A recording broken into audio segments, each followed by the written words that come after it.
오늘 말씀은 저에게는 좀 특별한 말씀입니다. 모든 말씀이 다 특별하지만 제가 고등학교 때 어, 야간 자율학습을 마치고 이렇게 하숙을 할 때거든요. 하숙을 이제 하는데 자려고 하면은 계속해서 하나님께서 음성은 아닌데 마음에 거부할 수 없는 감동으로 네가 한시도 깨어 있을 수 없더냐 이 말씀을 계속 주시는 거예요. 그래서 그 피곤한 와중에도 이제 약간 좀 율법주의적이기도 한데 한 시간을 꼭 채우고 기도하고 잤던 그런 기억이 있습니다. 그 저의 지금까지 삶을 돌아봤을 때 그렇게 강력하게 말씀하셨던 게 그렇게 많지 않았는데 그 고등학교 시절 누구보다 굉장히 사실은 방황하기도 했고 두려워하기도 했고 하나님으로부터 멀리 떠날 수 있었던 그런 환경이었거든요. 꿈이 깨지기도 하고 몸도 아프고 어, 집을 떠나서 제가 이렇게 그 시골에 살다가 그때 저한테는 대도시죠. 청주로 유학을 가가지고 거기서 막 생활하는데 많은 유혹들도 있었고 어려움들도 있었는데 생각해보면 그때 저녁에 기도하면서 하나님 붙잡고 그 시간을 통해서 저렇게 떨어지지 않고 신앙이 떨어지지 않고 하나님 계속 붙잡을 수 있지 않았나 그런 생각이 듭니다. 예수님은 제자들에게 기도를 가르치셨죠. 근데 가르치셨을 뿐만 아니라 몸소 기도의 본을 보여주셨습니다. 식사할 겨를도 없이 막 바빠서 힘드셨을 때에도 그 모든 것들을 다 멈추시고 기도의 시간을 확보하셨던 주님의 모습을 우리는 알고 있죠. 기도로 사역을 시작하셨고 사역의 마무리도 기도로 채우셨습니다. 십자가의 죽음과 대속이라는 이 공생의 클라이막스를 준비하시면서 예수님은 또 기도하러 겟세마네로 올라가십니다. 죽음을 앞두신 예수님의 이 겟세마네 기도를 통해서 우리는 기도와 관련된 중요한 메시지들을 배우게 되는데요. 오늘 세 가지로 함께 정리해 보도록 하겠습니다. 첫 번째입니다. 함께 기도할 기도의 동역자가 반드시 필요하다는 것입니다. 예수님은 베드로, 야고보, 요한 이 세 사람을 따로 부르시고 그들에게 자신을 위해 기도해 달라고 부탁을 하시죠. 이 세 사람이 나머지 제자들 중에 특별히 더 성숙하고 믿음이 좋아서가 아닙니다. 물론 이 사람은 나중에 후에 초대교회에서 아주 중요한 역할을 감당하는 기둥들이 되는 건 맞지만 현 시점에서 그들은 12제자 중에 사실 특별 관리 대상에 더 가까운 사람들이에요. 베드로는 막 성급한 성격 탓에 실수가 많았던 사람이고 야고보와 요한은 예수님이 왕이 되시면 제자들보다 높은 자리를 선점하려고 엄마 찬스 써가지고 다른 제자들의 공분을 불러일으켰던 사람들이기도 합니다. 예수님은 이런 그들에게 지금 기도를 부탁하고 계신 거죠. 잠시 그 잠에 빠져서 기도할 힘도 없는 그 연약한 자들을 따로 불러다가 나를 위해 기도해 달라고 부탁하고 계신 것을 우리는 보게 됩니다. 왜 이렇게 하셨을까요? 여러분, 기도는 기도하는 사람이 아니라 기도를 들으시는 분을 의지하고 하는 것이기 때문에 그렇습니다. 나를 위해 기도해 주는 사람이 얼마나 훌륭한 사람이냐보다 더 중요한 거는 그 사람의 기도를 누가 듣고 계시는가. 이게 훨씬 더 중요하다는 거죠. 자, 그러면 이게 의미하는 바는 뭡니까? 힘들고 어려운 일이 닥칠 때마다 함께 기도해 줄 기도의 동역자가 우리에게 너무나도 필요하다는 거죠. 그 동역자가 막 입이 무겁고 신실하고 뭔가 신령해가지고 그 사람이 기도해주면 하나님 잘 들어줄 것 같고 그런 특별한 기도의 동역자가 필요한 게 아니라 그가 기도하는 그 기도를 들으시는 분이 누구인가 그분을 생각할 때 나를 위해 기도해 줄 기도의 동역자가 너무나 필요하다는 거죠. 여러분, 예수님도 마지막 겟세마네 동산에 올라가실 때 기도의 동역자들을 데려가셨다는 게 너무 중요합니다. 예수님도 그 기도의 동역자가 필요했다면 우리는 두말할 나위 없는 것이죠. 기도의 동역자들을 생각할 때 우리는 사실 고민하잖아요. 저 사람이 나를 잘 이해할까? 이것도 막 가서 다 막 이렇게 전하고 다니는 거 아니야? 그 사람을 사실 생각해요. 우리는 기도의 동역자들을 세울 때, 내 기도 제목을 나눌 때 그 사람을 볼 때가 얼마나 많습니까? 그런데 예수님은 오늘 12제자 중에 제일 트러블 메이커들이요. 제일 지금 사고 일으키고 현 시점에서는 그래도 제일 손이 많이 가는 그 제자들을 데리고 가서 기도를 부탁하고 있습니다. 그 기도하는 사람보다 중요한 건 그들이 기도하는 하나님, 그 하나님께 기도하는 그 기도가 쌓여서 예수님께 힘이 된다는 걸 아셨기 때문에 전혀 혼자 가지 않으시고 함께 갔던 것이죠. 사역하면서 저도 이 중보기도의 힘을 참 많이 경험합니다. 힘들고 어려울 때, 마음이 낙심되고 지칠 때 솔직히 나의 마음을 나누고 기도를 부탁하고 함께 기도해 주시는 분들을 통해서 다시 새 힘을 얻고 일어서는 것을 참 많이 경험했어요. 여러분, 다시 한번 강조하고 싶습니다. 여러분의 기도의 동역자들이 있습니까? 뭐 많지 않아도요. 내 고민과 내 어려움을 나누고 함께 기도할 기도의 동역자들을 꼭 만드시길 권면합니다. 특별히 우리 셀 식구들과 함께 서로를 위해 기도하는 기도의 공동체를 함께 세워갔으면 좋겠어요. 그리고 저를 위해서도 기도해 주십시오. 함께 가야 합니다. 혼자 갈 수 없는 길입니다. 하나님께서 우리를 서로를 위한 중보의 기도자로 불러주셨습니다. 우리의 능력을 뛰어넘어 일하시는 하나님을 함께 기도할 때 우리는 경험하게 될 줄 믿습니다. 두 번째입니다. 그렇기 때문에 주어진 사명을 제대로 감당하기 위해서는 반드시 기도해야 된다는 것을 우리는 또한 깨닫게 되는 것이죠. 주어진 삶을, 우리에게 주어진 사명을 제대로 살아내고 감당하기 위해서는 반드시 기도해야 합니다. 예수님도 기도하셨고 예수님도 십자가를 지기 전에 이 고난의 철야의 시간을 겪으셔야 했던 이유는 무엇입니까? 기도하지 않으면 절대 사명 감당할 수 없기 때문이죠. 예수님은 왜 제자들 전부가 아니고 이 세 사람만을 특별히 불러서 기도하라고 하셨을까요? 마가가 거기에 대해서 명확하게 말하고 있지는 않지만 우리는 이 세 사람이 다 죽음을 각오하고 예수를 따르겠다고 선언했던 제자들임을 알 수 있습니다. 마가복음 14장 29절을 보면은 베드로가 예수님을 위해서 죽음까지도 불사하겠다라고 하는 고백을 하죠. 또 10장 38절 39절을 보면은 야고보와 요한이 예수님의 죽음의 잔을 기꺼이 마시겠다고 자신 있게 공언한 적이 있습니다. 예수님은 자신의 죽음을 위해서 기도로 준비하시는 이 현장에서 제자들도 자신들이 원했던 사명의 자리를 감당하려면 기도해야 된다라고 말씀하고 계시는 것이죠. 그러니까 그 12명의 제자 중에 특별히 그 세 사람을 특별히 사랑하셔서가 아니라 그들이 내뱉은 말이 있기 때문이죠. 죽음까지도 각오하고 저는 주님의 길을 따르겠습니다라고 본인들이 그렇게 말했기 때문에 그 말한 대로 감당하려면 기도해야 된다는 거예요. 기도할 때 우리는 주어진 하루를 살아낼 수 있는 힘을 하나님으로부터 받습니다. 기도할 때 우리에게 주신 사명을 감당할 수 있는 능력을 얻게 되는 것이죠. 그렇기 때문에 우리는 힘들수록 기도해야 합니다. 바쁠수록 더욱 기도에 힘써야 합니다. 예수님이 3번이나 부탁하셨는데도 결국 제자들은 잠에 빠져버렸어요. 사실 제자들이 피곤한 거는 다분히 이해가 되는 상황입니다. 지금 하루 종일 분주하고 힘든 하루 일과를 보냈어요. 오늘은 특히 6월절 만찬도 있었습니다. 육체적으로 피곤했을 게 너무 당연해요. 그런데 졸고 있는 제자들의 마음에 제자들에게 찾아오셔서 또 기도하라고 하시는 거예요. 너희가 마음에는 원이로되 육신이 약하구나. 그렇게 안타까워 하시면서도 그러나 3번이나 깨어 기도하라고 계속 권면하십니다. 바쁠수록, 힘들수록, 중요한 일이 많을수록 그래서 기도해야 합니다. 41절을 보시면 3번째 오셔서 이제는 자고 쉬라 이렇게 번역이 되어 있잖아요. 사실 오역이에요.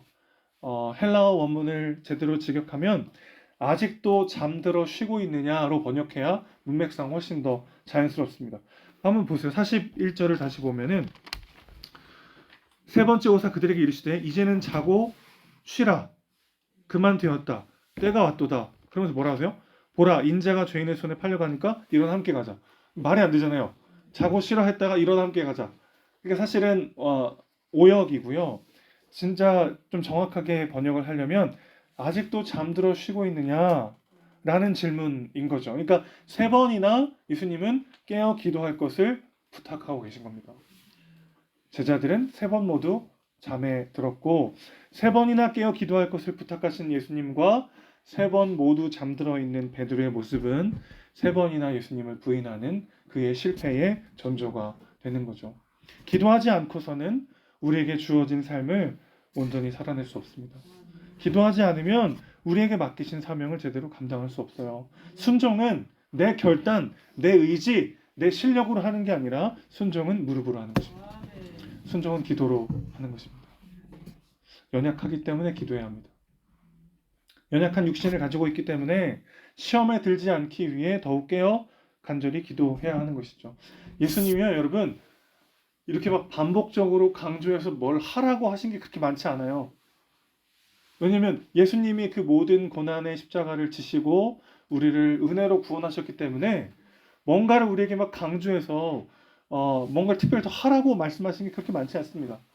그런데 기도만큼은 예수님이 반복하고 강조하고 피곤하여 지쳐있는 걸 알지만 이해하지만 안타까워하면서도 기도하라고 강조하셨단 말이에요. 그만큼 기도가 중요하죠. 그렇기도 하고 기도야말로 하나님의 내 삶의 주인이시고 내가 은혜로 사는 인생임을 복음적 삶을 살아가겠다는 결단임을 보여주는 너무 중요한 시간이기 때문에 그렇습니다. 여러분, 기도는 자칫 우리가 열심히 기도의 공로를 쌓으면 하나님 응답하신다, 그런 의미가 아니고 우리에게 진짜 기도는 뭐냐면 내가 더 잠을 잘 수 있고 내가 더 뭔가 노력할 수 있고 내가 고민할 수 있는 시간을 하나님께 내어드리는 방식으로 은혜 아니면 살 수 없습니다를 고백하는 시간인 것이죠.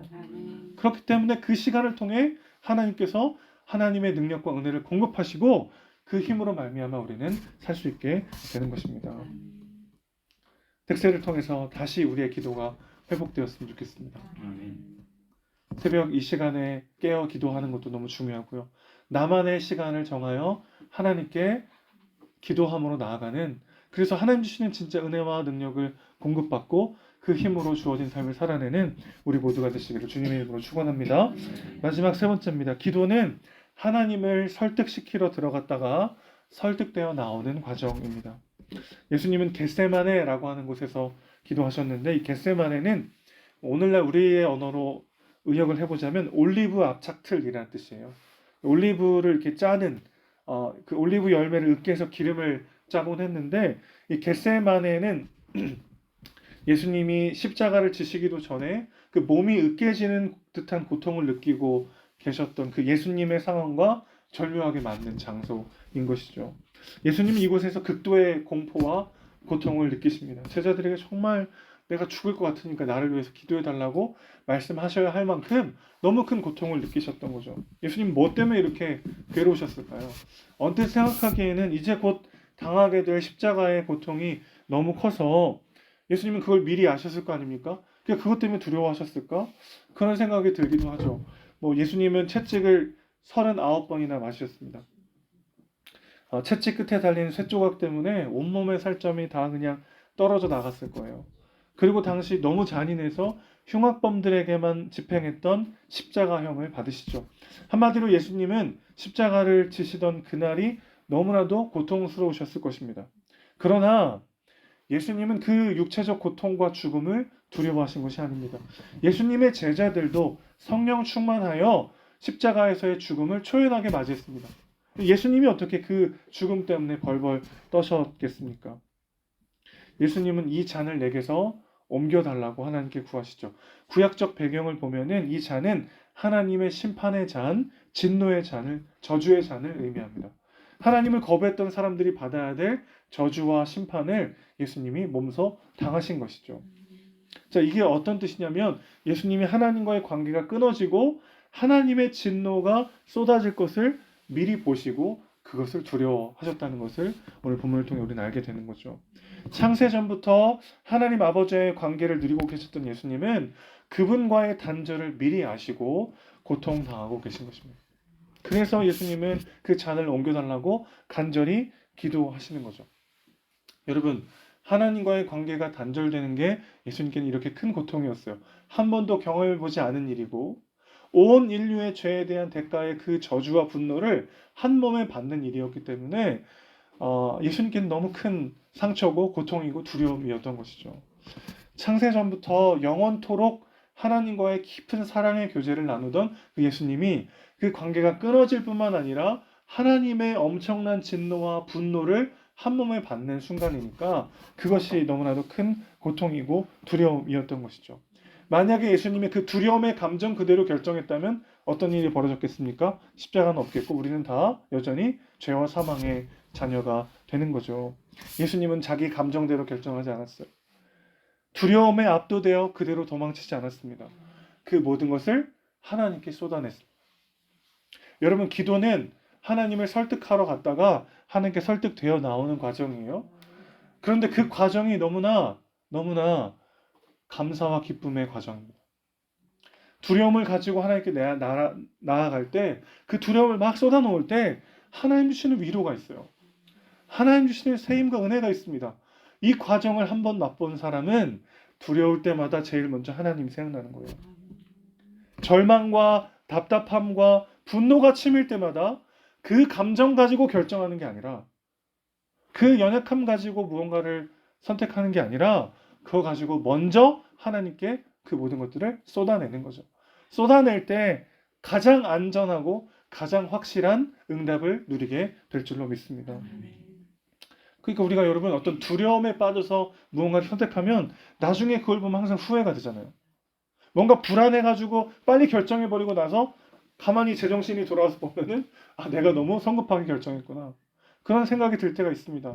우리가 불안과 두려움과 어떤 절망과 어떤 쫓기는 초조함으로 무언가를 결정할 게 아니라 그 순간이야말로 어떤 사인이죠? 기도해야 된다는 사인으로 알고 하나님께 나아가 그 마음을 토해놓을 때 진짜 내가 바라봐야 할 것을 하나님이 바라보게 하시고 진짜 내가 걸어가야 할 길을 하나님이 열어주시고 새 마음으로 그 가운데 나아갈 수 있도록 인도하시더라는 것이죠.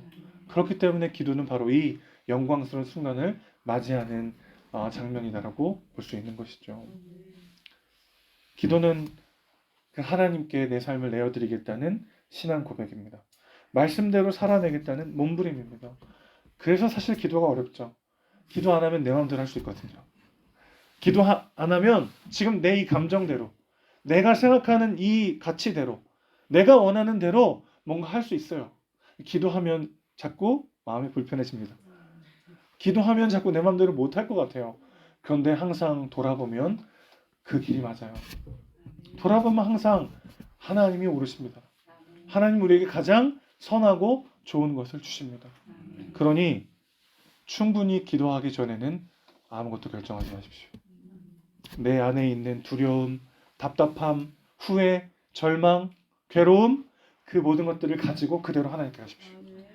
그대로 하나님께 가서 그 모든 것들을 토해놓을 때 하나님께서 여러분을 인격적으로, 자발적으로 기쁨과 담대함이 가득한 상태로 여러분을 설득하실 것입니다.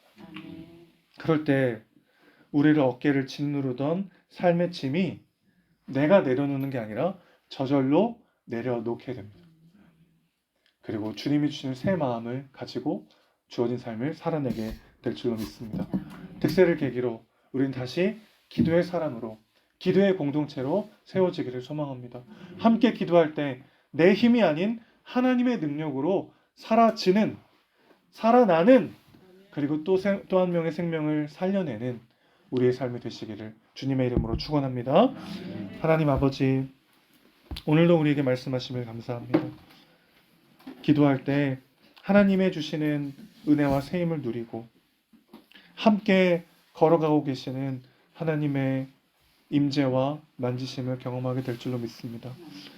내 감정, 내 두려움, 내 욕심, 내 생각대로 결정하지 않게 하시고 그 마음 그대로 하나님께 가져가서 하나님께 토해놓고 하나님 주시는 새 시선과 마음과 말씀대로 걸어가는 우리 삶이 될 수 있도록 주여 붙잡아 주시옵소서. 우리 은혜샘교회 온 교회 공동체가 기도의 공동체가 되기를 원합니다. 우리 삶이 기도하는 삶이 되기를 원합니다. 그럴 때 하나님 주시는 세임과 은혜를 공급받고 내 능력과 한계를 뛰어넘어 일하시는 하나님을 누리는 우리의 삶이 될 수 있도록 주여 붙잡아 주시옵소서. 사랑이시고 주인이신 예수님의 이름으로 기도합니다. 아멘.